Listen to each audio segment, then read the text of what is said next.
I don't know how many Fraggles and Muppets died for the sake of Rick Ross's fashion choice right there, but rest in peace, you gentle creatures.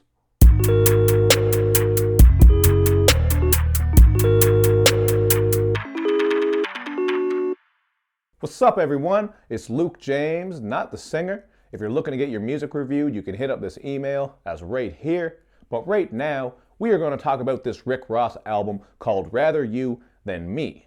Now, this is his 9th studio album. Rick Ross, of course, is also known as the Boss and represents Florida. And I'm actually kind of surprised to see that he's made it this far, because we all know in the rap game, authenticity and realness is taken very seriously, but he has survived a lot of bullshit because he's always been questioned about that in regards to the whole parole officer thing a couple of years ago. He also had that beef with 50 Cent, which he pretty much came out of unscathed, unlike Ja Rule. So Rick Ross has really proved that he does have longevity and he can stick around in the game. And a lot of that has to do with his blend of trap bangers and beautiful, lavish production, all of which you are going to get on this album. So if you are a Rick Ross fan, I think you'll like a lot of what you hear here. But if you're not a fan of Rick Ross, I really don't expect this one to make you a fan, because there really isn't anything that's too different.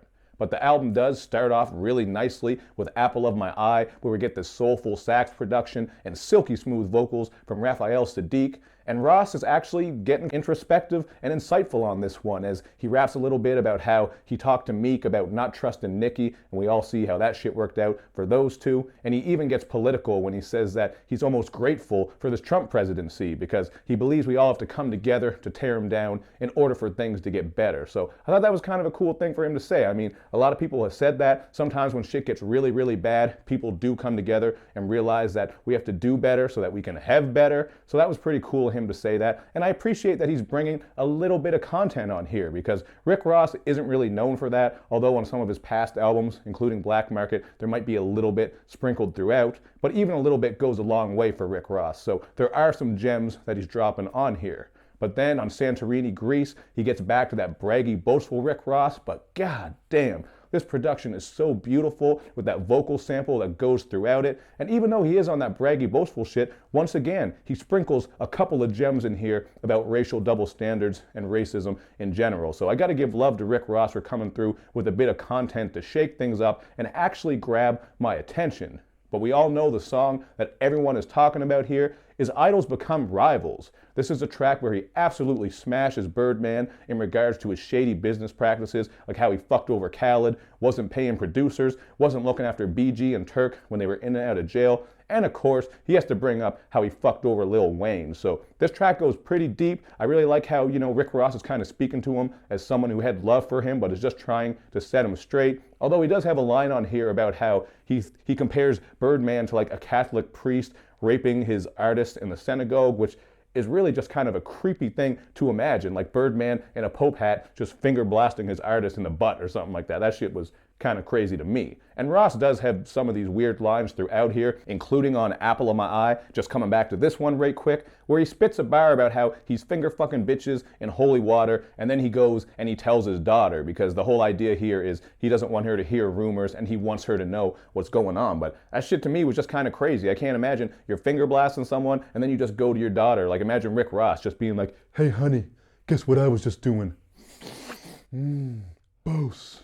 But anyway, we do have to move forward here. After those first couple of tracks where I think the album really started off strong, we do get Rick Ross falling back on old habits and getting very formulaic. You get Trap, Trap, Trap, Dead Presidents, and She on My Dick all in a row. And these are just your very typical Rick Ross bangers where there's really not too much of interest going on. Although on Trap, Trap, Trap, I thought Young Thug actually kind of snapped on that, and Wale's verse was decent. So out of these generic bangers, I thought that was the best one. And I would also say that Summer 17 is another one of these generic bangers. It just seems like these beats, a couple of them anyway, really sound like some outdated Lex Luger production. It's some shit that you've heard before, and then with the content, you're just getting that typical braggy, dope boy shit that's not out of the ordinary. So some of these tracks right here were my least favorite moments, although, you know what, that's what Rick Ross is known for. He does bring these bangers once in a while. I do like some of his bangers, like on Hood Billionaire. I thought Elvis Presley Boulevard really fucking snapped, but these beats right here were just very, very bland to me. There wasn't anything special about them.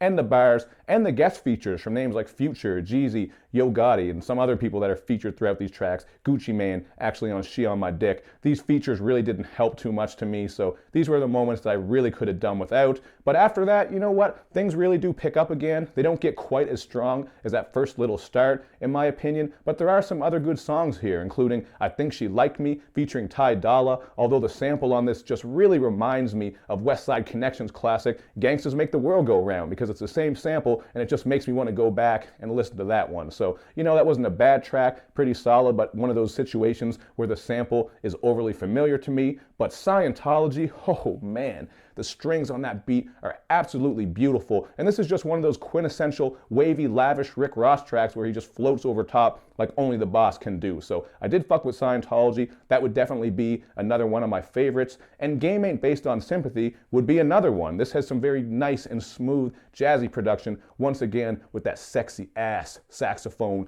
going on throughout it. There's also a little bit of content on this one as he's rapping about gentrification and even a little bit about the gun violence and gang violence in Chicago. So again, you know, Ross doesn't go too deep into it. He's not getting like Kendrick Lamar or Odyssey and really explaining the shit. But just to hear him bring it up and drop his thoughts on it is pretty refreshing. And he even has a bit of his come-up story on that track as well. So that was a dope track. And I really did enjoy a lot of tracks on here. There were a handful of ones I didn't like, those generic bangers. But for the most part, to me, I would give this a 3.5 out of 5. I think this is a very solid effort from Rick Ross. I think it's about as strong as Black Market, his last album, which was also quite good. But in order for me to go higher, I would need for him to really go deeper with some of this content he brings, because I like that he does that, and obviously he could probably speak more on it if he wanted to, although, you know what, the hardcore Rick Ross fan base might not be wanting that, but I think it would be dope to hear him go a little bit deeper with that content. Maybe, you know, get rid of a couple of these generic bangers and switch it up a little bit would help as well. But still, man, I think this is a dope record. If you fuck with Rick Ross and you appreciate his immaculate beat selection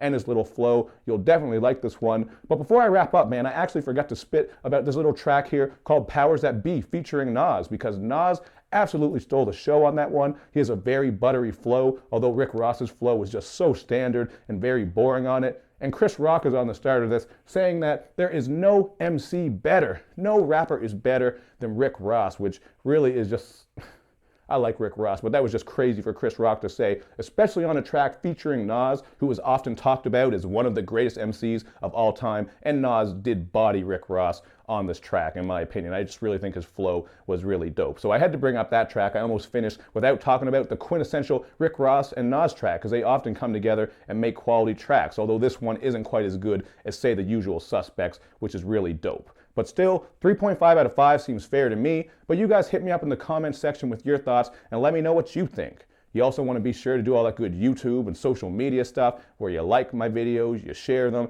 you follow me on Twitter, you retweet the videos, and of course, man, you gotta subscribe to my channel and click like on the Facebook page. Now, we do have more reviews coming up, including Drake's More Life, probably in a couple of days, so stay tuned for that.